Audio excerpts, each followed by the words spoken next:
Gente querida, nós estamos em Cafarnaum, acerca de cujo lugar o Evangelho de Mateus, mais especificamente ainda o de Marcos, declara que foi o lugar que Jesus escolheu para residir depois que ele foi batizado por João Batista e que João Batista veio a ser preso. Ele retirou-se definitivamente da Judéia e veio para essa região, e assim se diz no capítulo 4 de Mateus, no verso 12, acerca disto. Ouvindo, porém, Jesus que João fora preso, retirou-se para Galiléia e, deixando Nazaré, onde ele tinha crescido, foi morar em Cafarnaum, situada à beira-mar, nos confins de Zebulon e de Naftali. Todas essa cordilheira de montanhas que a gente vem acompanhando são as montanhas de Zebulon e de Naftali, para que se cumprisse o que fora dito por intermédio do profeta Isaías: terra de Zebulon, terra de Naftali, caminho do mar, além do Jordão, Galiléia dos gentios. O povo que jazia em trevas viu grande luz, e os que viviam na região da sombra e da morte, a esses resplandeceu-lhes a luz. Daí por diante passou Jesus a pregar e a dizer: arrependei-vos, porque está próximo o reino dos céus. E percorria Jesus toda a Galiléia, ensinando nas sinagogas, pregando o evangelho do reino e curando toda sorte de doenças e enfermidades entre o povo. E a sua fama correu por toda a Síria, que está à nossa direita, no extremo norte. Trouxeram-lhe então todos os doentes, acometidos de várias enfermidades e tormentos, endemoninhados, lunáticos e paralíticos, e ele os curou. E da Galiléia toda, de Decápolis, que são 10 cidades, Decapólis, que estavam, uma delas aqui embaixo, na saída do mar da Galiléia, Bet-Shean, que nós visitaremos amanhã de manhã, e as demais plantadas onde hoje está a Jordânia. Entre elas Gadara, Geresa, eram 10. Assim, de toda a Galiléia, de Decápolis, de Jerusalém, da Judéia e da além do Jordão, numerosas multidões o seguiam. E aí ele sobe no monte, de onde vocês estão vindo agora, e passou a ensinar-lhes as bem-aventuranças e a pregar a eles uma quantidade enorme de outras coisas, de modo que o chamado Sermão da Montanha, lá no Monte das Beatitudes, de onde vocês estão vindo, deve ter sido uma ocorrência de mais ou menos uns 3 dias de duração. Se a gente lê o Sermão da Montanha inteiro, isso dura 8 minutos, 10 minutos. O que mais provavelmente aconteceu é que eles se acamparam por ali, as multidões estavam vindo e traziam os seus farnéis, e era uma mobilização sem nenhum conforto, conforme a gente entende conforto hoje. As pessoas simplesmente iam chegando. E aquilo que a gente lê resumidamente no Evangelho de Mateus foi objeto de não só uma fala contínua, que provavelmente ela não foi contínua, mas um ensino tópico a tópico. Bem-aventurados os humildes de espírito, porque deles é o reino dos céus. E explicava e andava no meio do povo, aplicando o significado de cada uma daquelas coisas.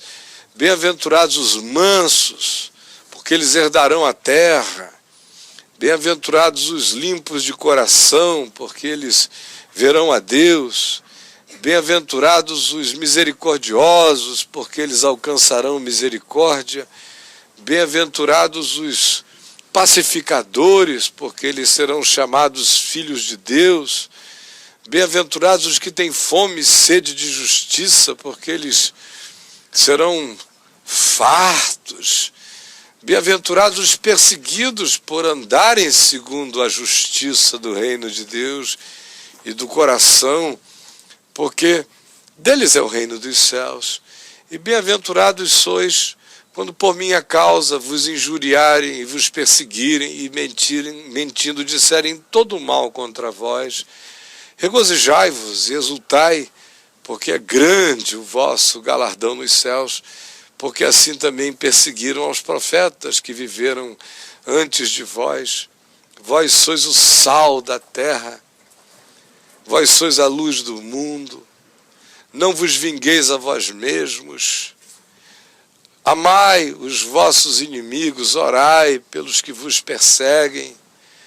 Não trateis a ninguém com espírito de juízo que faça a pessoa se sentir um nada, um raca, coisa alguma. Não julgueis para que não sejais julgados. Não lanceis aos porcos as vossas preciosidades. Sede simples como as pombas e prudentes como as serpentes. Quando vocês orarem, não busquem performances, nem aparições. Quando derem esmolas, façam isso com discrição. Quando jejuarem, não botem as maquiagens da palidez na cara, para que todos os homens vejam que assim vocês estejam fazendo. Ao contrário, que a espiritualidade de vocês seja interior e a exterioridade seja normal, sadia. À medida em que vocês vão, não propagandeiem nada que seja concernente à intimidade de vocês com Deus. Ao contrário, quando vocês quiserem orar, entrem no quarto e falem com o vosso Pai que está em secreto, e o vosso Pai que está em secreto vos ouvirá. Não andeis ansiosos de coisa alguma pela vossa vida, quanto ao que haver de comer, beber ou vestir. Olhem os pássaros, olhem a providência de Deus na criação. Vejam como o amparo do Pai está presente em tudo. Além do que, o que a ansiedade pode acrescentar a vocês? Ela é uma aquisição de uma angústia futura que não traz nenhuma aceleração de benefício ao tempo presente. Basta cada dia o seu próprio mal. E prosseguiu ensinando a eles todas essas coisas, inclusive a como lidar com os falsos ensinadores, com os falsos mestres, a não ficarem impressionados com expressões miraculosas, daqueles que dizem eu opero milagre, eu profetizo, eu realizo exorcismos e expulsões de demônios. Ele simplesmente disse pelos seus frutos de vida.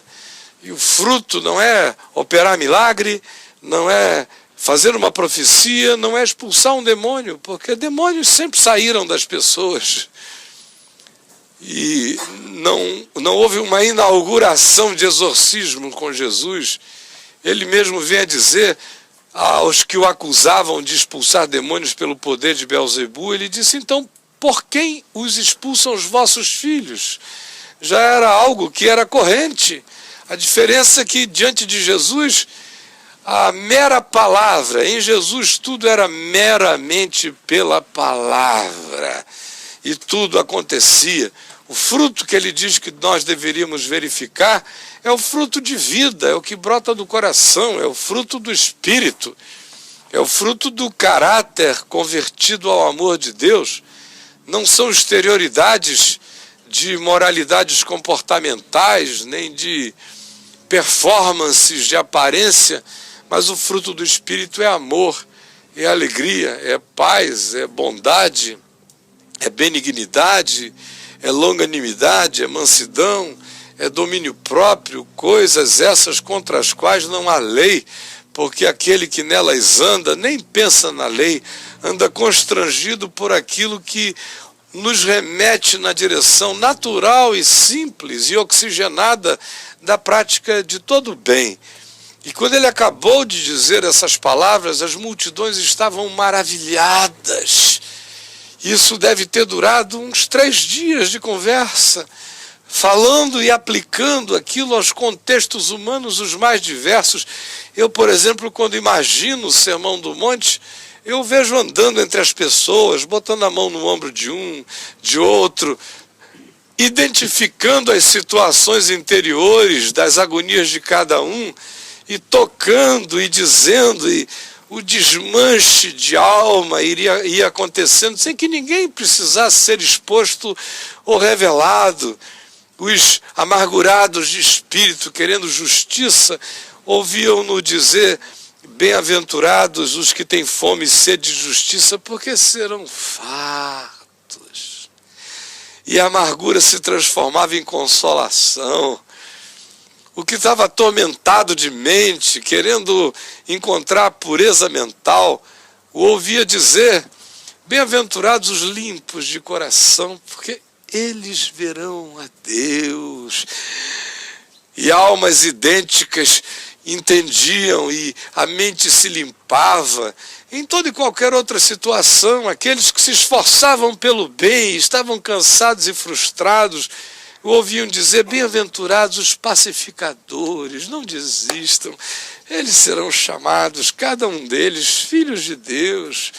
E cada uma das coisas que ele falou, foi falando com essa aplicação que o fazia andar entre o povo, de modo que a leitura escorreita são 8, 10 minutos, mas tudo que Jesus fez aqui era embrenhado na vida, vivendo, se expondo, se dando totalmente àquelas pessoas, até que chegou ao ponto que as multidões se tornaram tão intensas, num volume tão grande, que ele mesmo mandou que os seus discípulos, os apóstolos, os enviados, os mensageiros dele, assim chamados apóstolos, tivessem sempre um barquinho preparado para ele, porque depois de um tempo ele já não conseguia mais falar de terra firme. Ele tinha que deixar o povo na terra firme e ele ficava de dentro do barco, falando de lá. Eram tantos que queriam pegá-lo, puxá-lo e tirar pedaços dele, que ele mesmo criou um processo de autoproteção depois de alguns meses. E foi assim que aqui na Galileia, mais do que em qualquer outro lugar, ele rodou toda essa região. E Cafarnaum foi o lugar onde ele escolheu ficar. Era a casa de Pedro. Aqui também os irmãos João e Tiago, e o pai dele, Zebedeu, tinham a sua indústria pesqueira em sociedade com Pedro.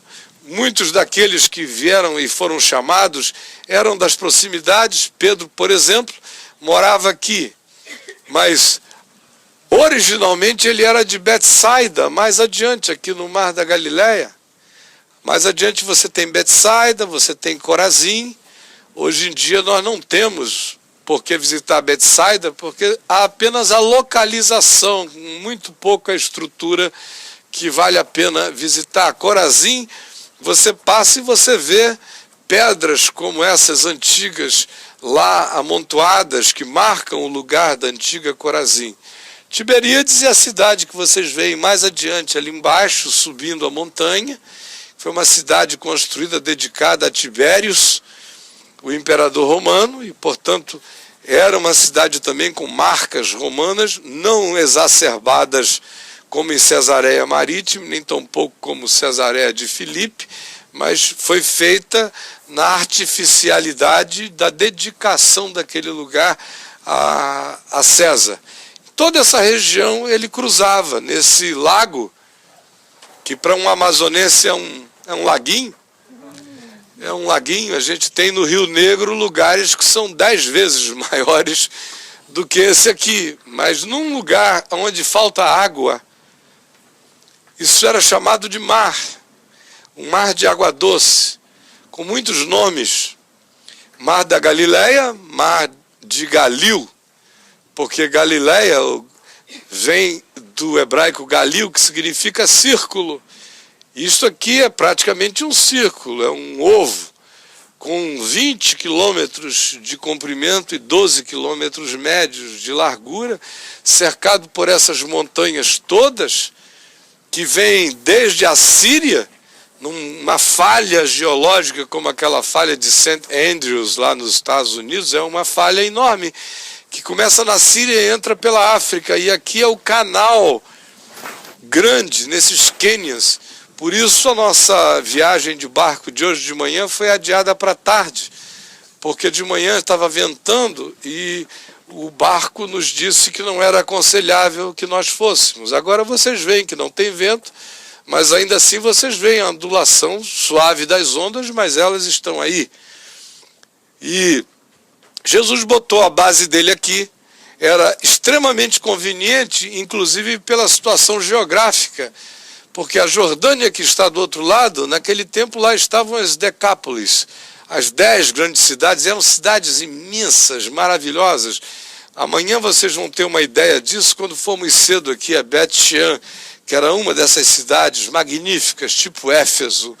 Ou quem já foi comigo à Jordânia, já visitou Gerasa, que é uma cidade de ruínas bem inteiras, muito belas, dá para ter uma ideia grandiosa do que aquilo era, do que significava.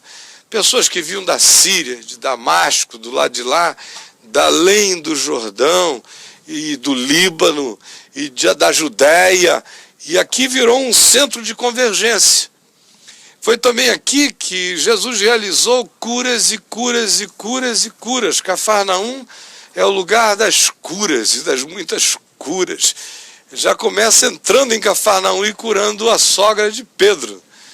E alguns dizem que foi por isso que Pedro guardou um ressentimento e o negou 3 vezes.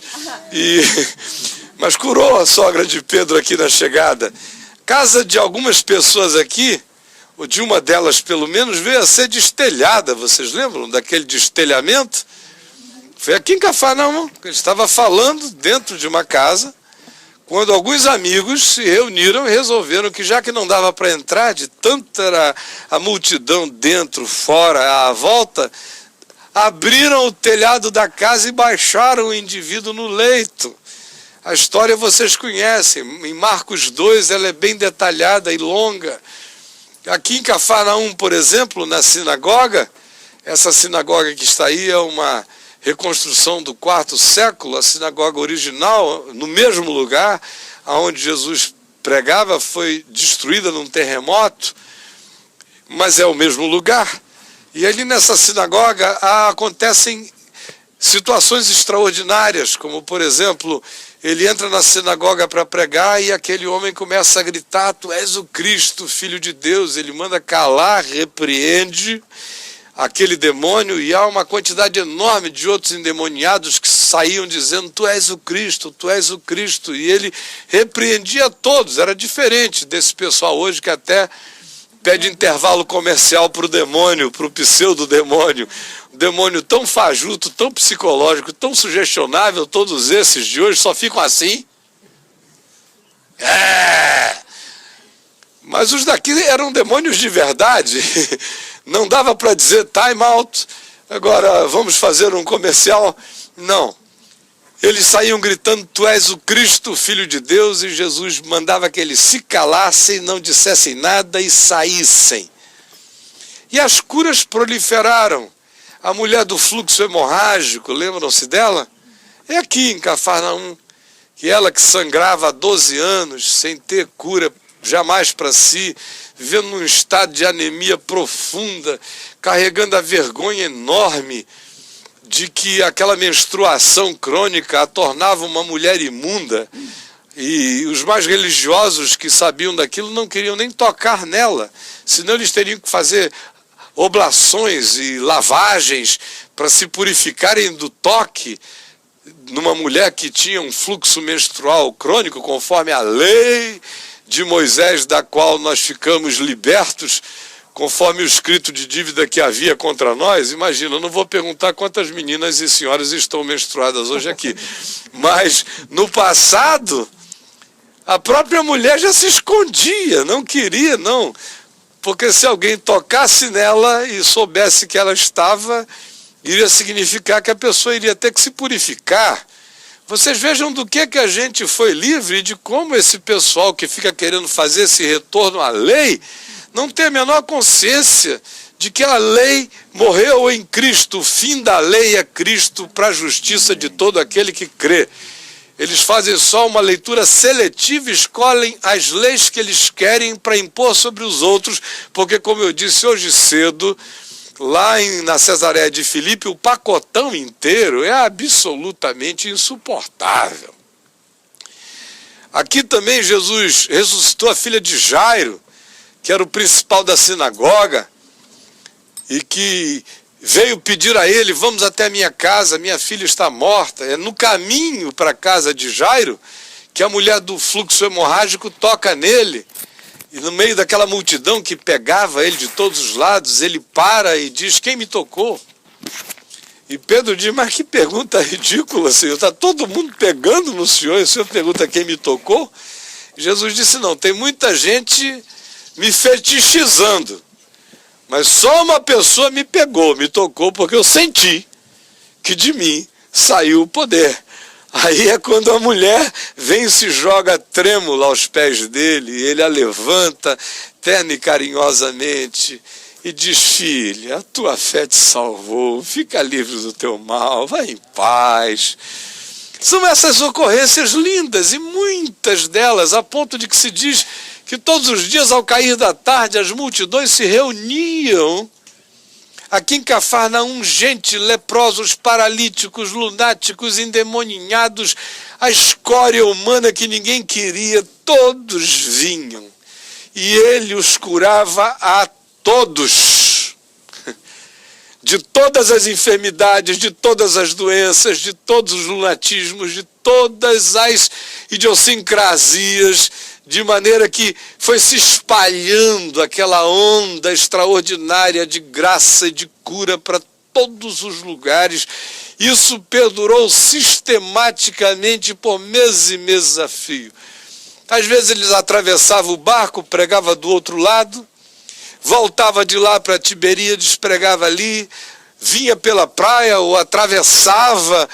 E é nessas travessias que alguns episódios maravilhosos acontecem, como, por exemplo, o andar por sobre as águas naquela noite escura, quando os ventos sopravam fortes lá de cima, da região da Síria, canalizando-se para cá, e os discípulos que tinham ficado lá em Tiberíades, conforme diz João no capítulo 6, e tinham sido compelidos por Jesus a passarem adiante para o outro lado do mar, e eles, na narrativa, provavelmente vinham de Tiberíades, fazendo uma diagonal na direção de Betsaida, e deixaram um barquinho para trás para Jesus remar. Jesus disse: olha, podem ir que eu chego lá. Aí eles disseram: então, tem um barquinho ali para o senhor, já que o senhor quer que a gente vá sozinho, nós vamos. Vão deixar o barco. E eles ficaram imaginando que Jesus ia chegar a qualquer momento, né? Assim, chegando, peraí que eu estou chegando, minha gente, estou chegando.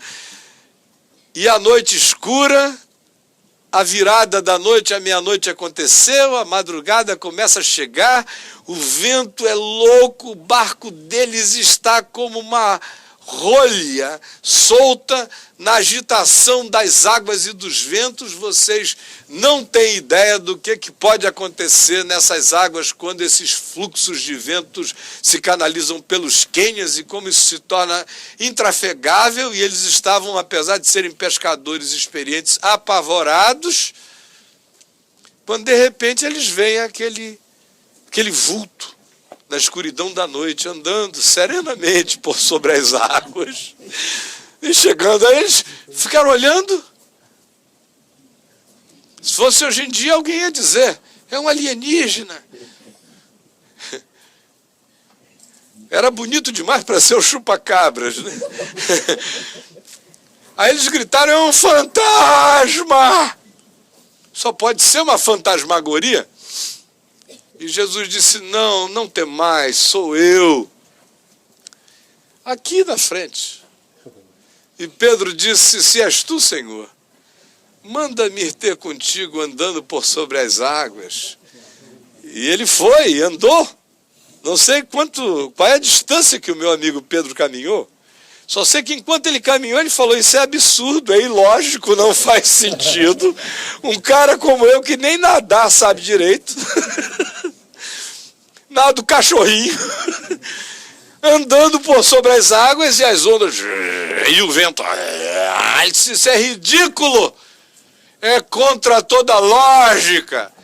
Aí ele fez essa racionalização, que era realmente ilógica, porque o que ele tinha pedido era ilógico, o que Jesus estava fazendo era ilógico do ponto de vista da natureza das coisas, mas ele pedira a experiência da ilogicidade, e no meio do processo ele cai nesse acesso de logicismo e começa a afundar. E Jesus o toma pela mão e diz, homem de pequena fé. Eu vou falar pequena fé para não falar de pouca fé, porque senão alguém fica pensando num bully, né? De homem de pouca fé. É aquele homem. Então, homem de pequena fé, por que duvidaste? E tomando-o pela mão, o ergueu e o levantou, e entraram no barco, e todos o adoraram, como também no dia em que eles estavam fazendo a travessia, e os 12 estavam ali desesperados, porque o mesmo fenômeno estava acontecendo, e Jesus, enquanto isso, dormia na popa, num travesseiro. Pegou o travesseirinho, se encostou na popa do barco e tirou o maior sonão. Isso é uma maravilha. É uma imagem para mim linda. Deus dormindo na popa do barco. E os discípulos em estado de angústia, até que Pedro chega lá, sempre Pedro, chega lá e diz, Senhor, acorda, nós estamos afundando, tu não te importas que a gente morra? Tens um escafandro? Aí Jesus se levantou, e o texto grego do Evangelho nos diz que ele tratou o vento como quem trata um criado, um serviçal, e as ondas assim também. Mar, quieto, vento. E na mesma hora o mar aquietou-se, os ventos cessaram, e aqueles homens que viviam do mar e conheciam o mar melhor do que nós sonhamos em conhecer, especialmente este mar, entraram num pânico diante daquela soberania e o adoraram, dizendo, verdadeiramente tu és o Filho de Deus. Mas o que mais marca a presença de Jesus em Cafarnaum é a multidão dos milagres e milagres e milagres. Só que quanto mais milagres aconteciam, mais pessoas vinham e menos gente se convertia. Porque milagre não carrega consigo nenhum poder de conversão necessariamente. Vocês viram, já leram no episódio daqueles 10 leprosos, que é um episódio também de Cafarnaum, como quando os leprosos o viram, todo mundo fugia dos leprosos ou afugentava os leprosos. Naquele dia os leprosos o viram e sabiam que nele havia uma compaixão que não temia nenhum tipo de repugnância humana. E vieram e pediram socorro, por favor, purifica-nos. Aí Jesus disse, ide, apresentai-vos ao sacerdote, fazei a oferenda que a lei determina pela lepra de vocês. E quando eles saíram da presença de Jesus, estavam andando no caminho, se perceberam, estavam totalmente limpos e curados. 9 ficaram alegérrimos e saíram gritando por aí, estamos curados, acabou a lepra. Somente um deles voltou para procurar Jesus e curvar-se diante dele e adorá-lo. E Jesus perguntou, não eram 10? Onde estão os outros 9? Porque é mais ou menos isso que acontece. A gente fica pensando que milagres operam transformações no coração. Nem sempre. Na maioria das vezes as pessoas ficam apenas com o consumismo milagreiro e até desenvolvem um auto-engano e pensam de que porque foram mexidas nos seus corpos ou curadas nos seus corpos, alguma coisa sublime lhes aconteceu, quando na realidade não é assim. Frequentemente o sublime invade o coração sem nenhum milagre exterior, porque o sublime tem a ver com a percepção da consciência, com a metanoia, com o arrependimento, com a mudança de entendimento, com o assumir de entendimentos e consciência com decisões que alteram a existência, o comportamento, a atitude, o olhar, os valores, os significados da pessoa. E muitas vezes os milagres apenas tratam de superficialidades, de alívios imediatos, e o indivíduo se contenta com o nível daquele alívio e não introjeta a realidade da graça para o coração. De tal modo, minha gente, que tudo isso que eu estou dizendo é para chegar e ler aonde eu quero ler aqui em Cafarnaum para nós, que é o texto que a gente vai encontrar mais adiante no capítulo 11 de Mateus, no verso 20, que nos diz assim: passou então Jesus a increpar as cidades nas quais ele operara numerosos milagres pelo fato de não se terem arrependido. Milagres para todo lado. Consumismo do sobrenatural, sem metanoia, sem arrependimento, sem transformação de mente. Ai de ti, Corazim, que está ao norte. Ai de ti, Betsaida, que também está mais ao norte. Porque se lá em Tiro e em Sidom, lembram-se da história de Tiro e de Sidom? E como o profeta Ezequiel denuncia aquele espírito luciferiano que havia em Tiro, o rei de Tiro acabou se transformando num arquétipo do Velho Testamento sobre essa figura luciferiana autoelevada, sofrendo dessa síndrome de um narcisismo e de uma soberba indescritíveis, e de como a cultura de Tiro, aquela época em que Ezequiel profetizara, estava tomada por esse espírito luciferiano. Mas olha só o que Jesus diz: ai de ti, Corazim, ai de ti, Betsaida, porque se em Tiro e em Sidom se tivessem operado os milagres que aqui entre vós se fizeram, há muito, muito tempo atrás, que essas duas cidades teriam se arrependido com pano de saco e com cinza. Mas vocês ficaram cínicos. Quanto mais invasão de graça, mais vocês acharam que isso era da natureza das coisas. Vocês não perceberam que houve um estupro de amor divino na crosta da malignidade que os possuía, e vocês não aproveitaram esse tempo da visitação e pensaram que o sublime pode ser tratado como algo que a gente tem sempre à disposição, quando assim não é.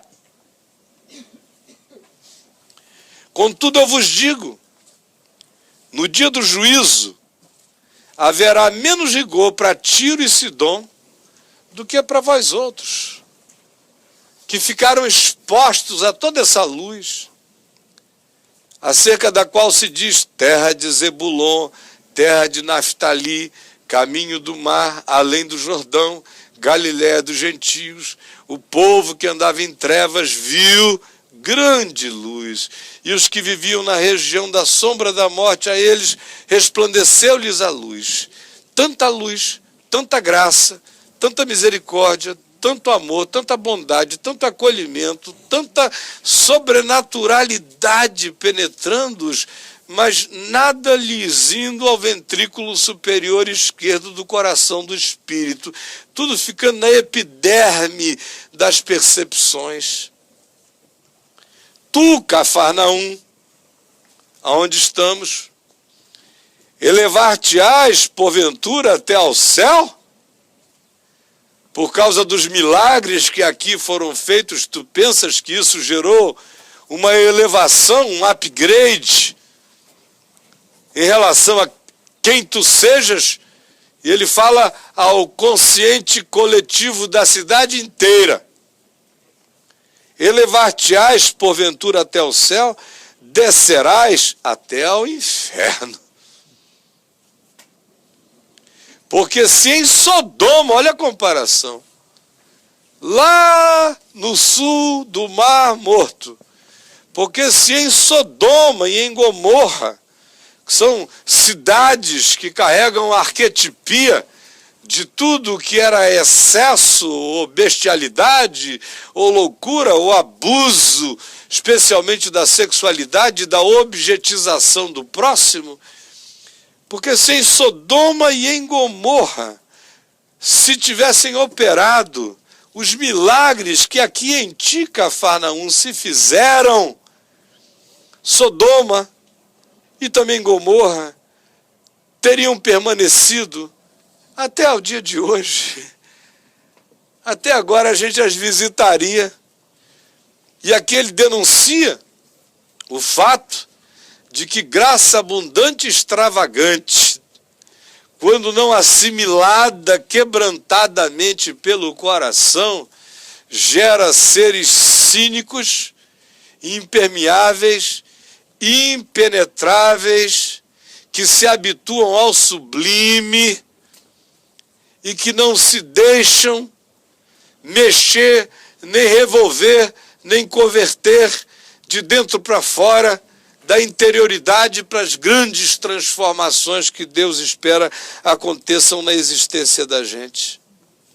Digo-vos, porém, vós de Cafarnaum, que muito menos rigor haverá no dia do juízo para Sodoma, para Gomorra. Se pedirá muito menos de Sodoma e de Gomorra do que se pedirá de ti, Cafarnaum, porque cada um será julgado pela luz que recebeu, não pela luz que não recebeu. Cada um de nós é julgado pelo que teve, não pelo que não teve. Acaba aqui essa história dessa presunção religiosa do cara que chega com esse espírito de Cafarnaum na alma, dizendo: eu conheço os milagres, eu frequento um lugar lá que o fogo cai. Aleluia! Mas o coração é inconverso, a língua é venenosa, o olhar é mau, o espírito de superioridade é diabólico, é luciferiano. É isso que, em geral, o espírito religioso produz. Uma superioridade que diz: nós temos acesso à informação, nós sabemos, nós temos. Ele ensina, a palavra dele nos foi ministrada. A pergunta de Jesus é: e daí? Quanto mais o Evangelho é sabido, seja como informação, seja como graça de Deus que nos atinja e até nos beneficie, e a gente não processe a palavra para sermos por meio dela regenerados, mais adoecidos, mais empedernidos, mais cínicos, mais sarcásticos, mais impenetráveis nos tornamos, e sobre nós mais juízo virá. Ou vocês pensam que o grande juízo de Deus vem sobre os índios alienados da minha terra do Amazonas? Vem sobre ti, Cafarnaum. Vem sobre ti, Corazim. Vem sobre ti, Betsaida. Vem sobre toda essa população de religiosos ufanistas, dizendo: eu sei, eu entendi, ele não sabe. Se eu não for lá dizer a ele que ele não sabe, ele está perdido.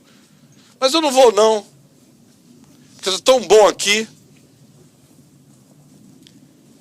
A grande maldade da religião é dizer que Jesus é o único mediador entre Deus e os homens, e ao mesmo tempo dizer que se o ser humano que sabe dessa informação não for dizer isso a ninguém, o outro está no inferno, porque ele se tornou agora o mediador entre o mediador e os homens. Ora, se essa é a lógica, então quem é o grande desgraçado dessa história sou eu, se é assim. Porque sabendo disso não vou. Porque crendo nisso não digo. Porque entendendo isso não compartilho. De modo que, ao assim dizer, os que assim dizem e os que assim creem chamam sobre si juízo infinitamente maior do que o daqueles que possa acontecer com qualquer ignorante ou alienado, e eu repito nesta viagem pela 12ª vez, porque cada um de nós será julgado de acordo com a luz que recebeu, e não de acordo com a luz que não teve, e não de acordo com a luz que não recebeu. Essa é a mensagem de Jesus, entre tantas, aqui em Cafarnaum. Nenhuma cidade foi objeto de uma increpação mais veemente do que essa que aqui ele traz.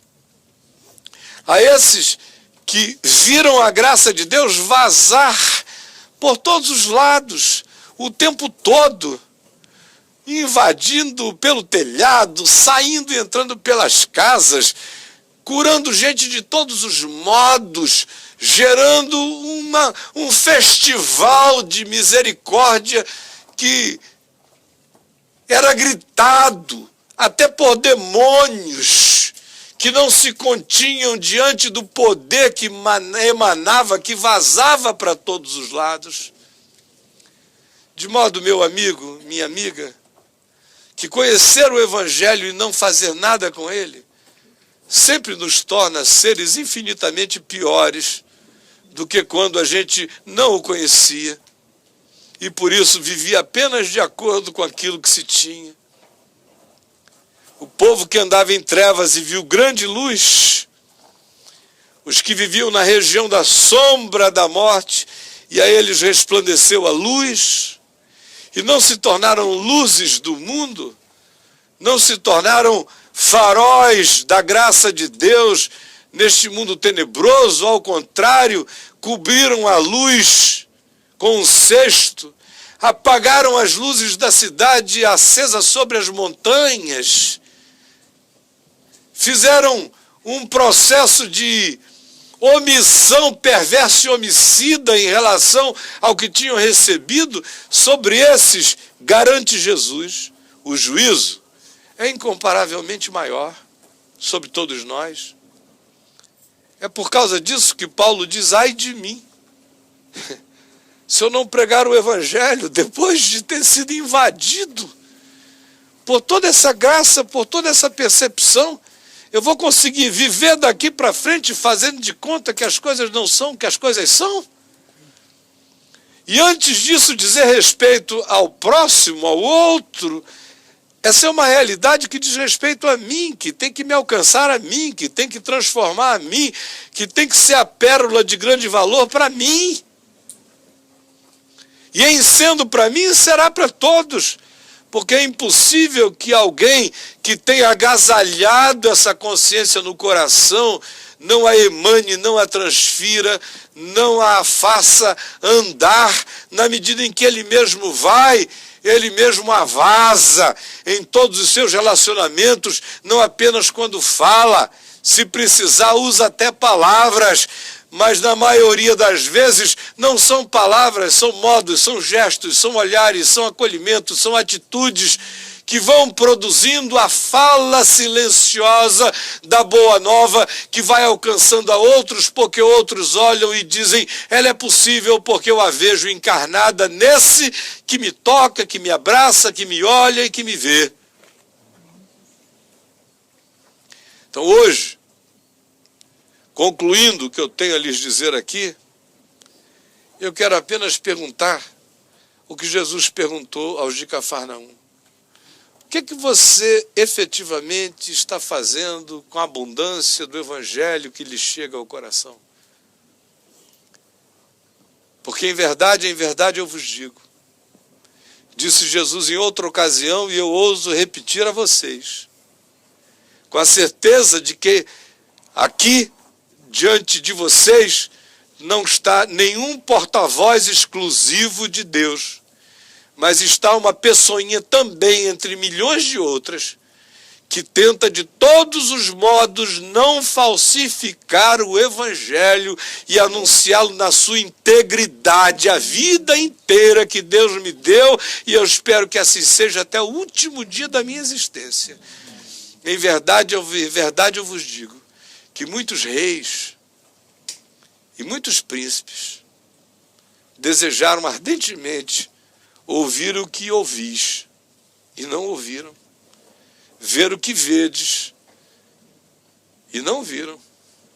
Mas a vós outros, todas essas coisas são dadas a conhecer.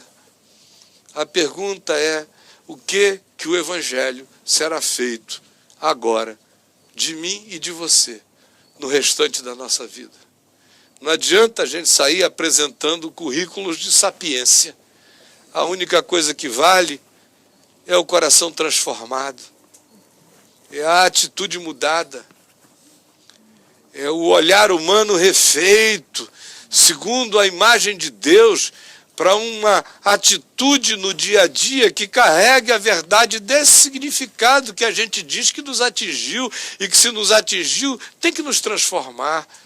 Do contrário, Evangelho como informação que não se faz seguir de metanoia, de arrependimento, de mudança de mente, é apenas atestado de uma consciência muito mais profunda no próprio juízo que receberá, porque viu e não quis enxergar, ouviu e não quis escutar, percebeu e não quis acolher, soube, mas não quis processar, foi atingido pelo amor de Deus e dele se defendeu, construiu para si uma crosta, blindou-se, fechou-se, virou apenas uma máquina de repetir informações que não gerou nenhuma formação, que não produziu nenhuma alteração, que não plantou em nós o único milagre que interessa, que não é a cura de pele, nem de corpos,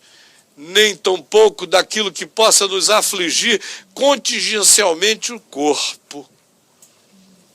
O grande milagre é esse que faz a metamorfose acontecer, que faz a gente largar o casulo do não ser e abrirmos-nos para o reino dos céus em nós, para o reino dos céus que está dentro de nós, abrirmos-nos para Ele. Esse é o milagre sem o qual nada se realiza, nada significa, nada vindica significado à existência de nenhum de nós diante de Deus. O meu apelo a cada um de nós hoje de manhã é para que essa invasão, essa overdose de graça que a gente tem recebido, no mínimo por palavras, não nos tornem cidadãos de Betsaida, nem de Corazim, nem de Cafarnaum. Para que os de Sodoma e de Gomorra não se levantem no juízo e nos julguem. Para que os de Tiro e de Sidom não se levantem no juízo e digam: nós não nos voltamos para a verdade de Deus porque ela não nos chegou assim. Como puderam vós a terem recebido com tamanha clareza e simplicidade e terem mantido o coração tão fechado, tão pedrado, tão empedernido?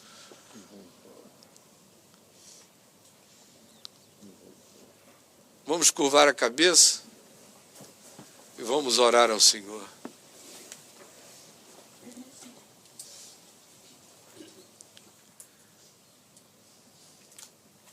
Senhor Jesus, nós estamos aqui no sítio, no lugar onde essas palavras foram ditas pela primeira vez, da tua própria boca. E tu estás conosco, não apenas aqui, mas em todos os lugares da nossa existência, em todos os caminhos da vida de cada um de nós. Nenhum de nós ouviu o Evangelho pela primeira vez aqui em Cafarnaum, mas nos lugares os mais diferentes.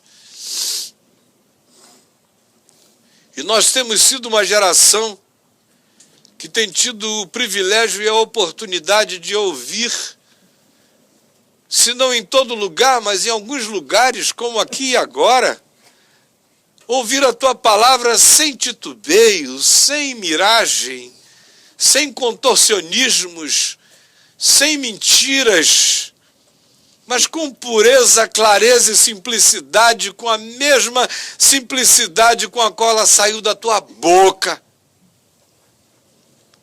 Como sai de novo da tua boca para cada um de nós agora. Eu quero pedir que tu me salves e que tu nos salves a todos nós, de nos tornarmos esses seres viciados no Evangelho e que não são transformados pela boa nova que ele traz. Que tu nos salves de nos tornarmos essas pessoas sobre cujas mentes carapaças são formadas e defesas são erguidas, pessoas que nunca se dão, que nunca se entregam, que estão sempre fazendo gestão da distância. Por favor, abre o nosso entendimento, planta o reino de Deus em nós. Ele está batendo a porta e querendo entrar todos os dias e a gente não se abre para essa penetração.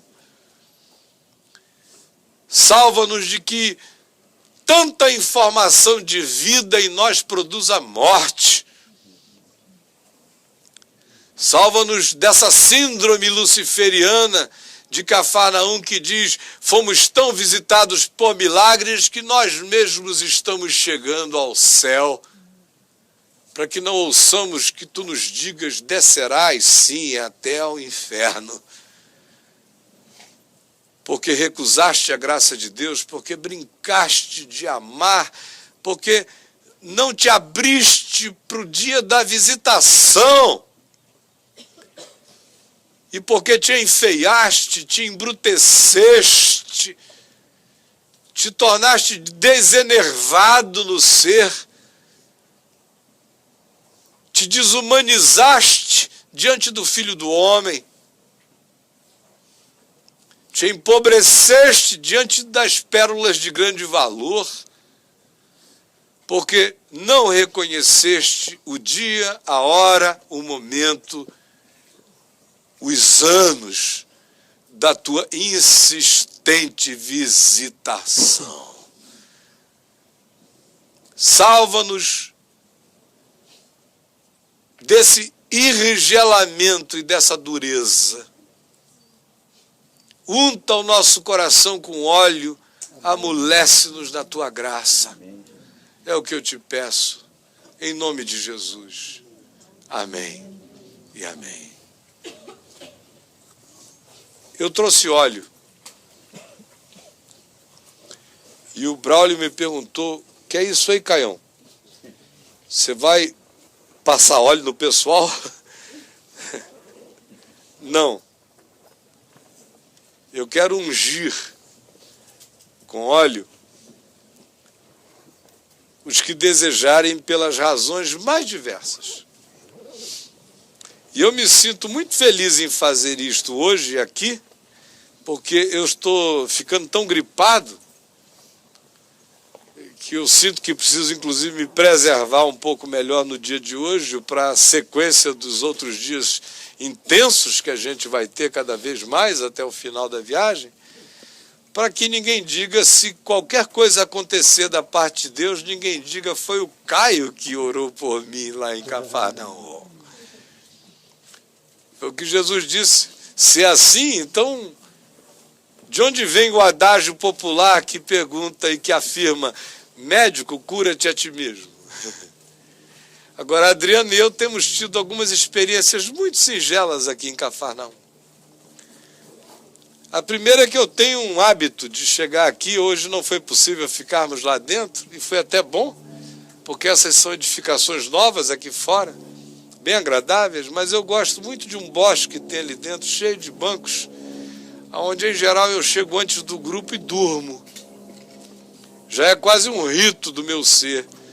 Chego antes, 40 minutos, 1 hora antes, o pessoal está andando por aí, eu estou dormindo, que eu sonho profundamente.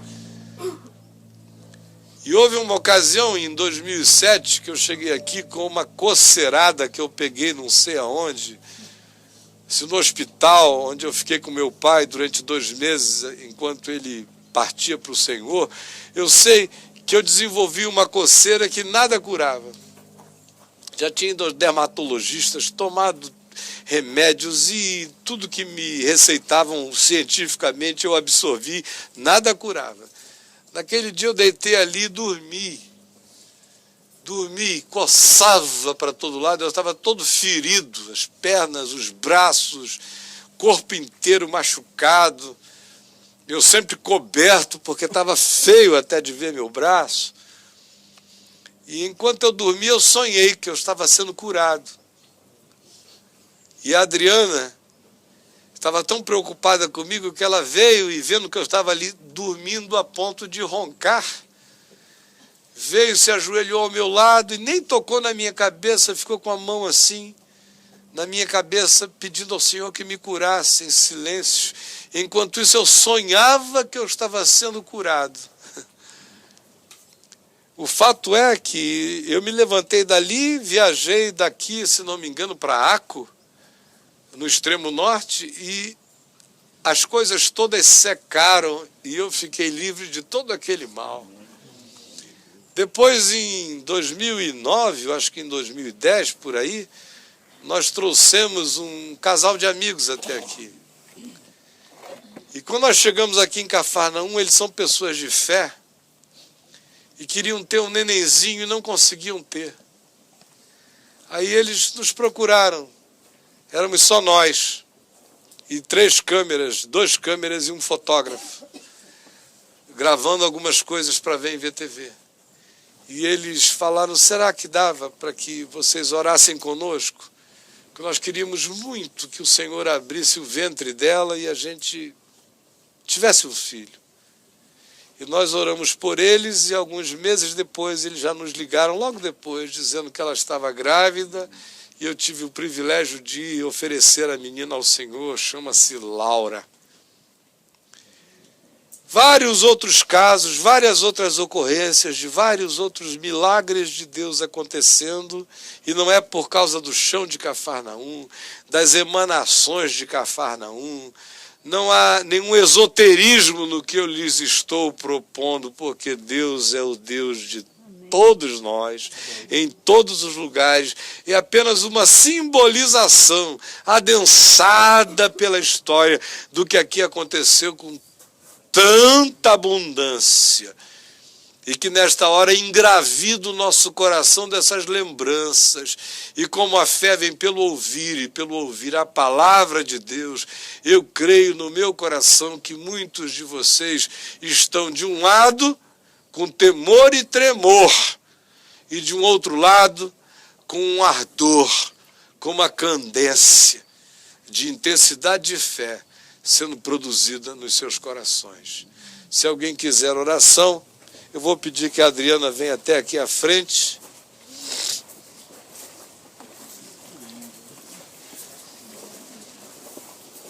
É bom que ela venha, que ela também está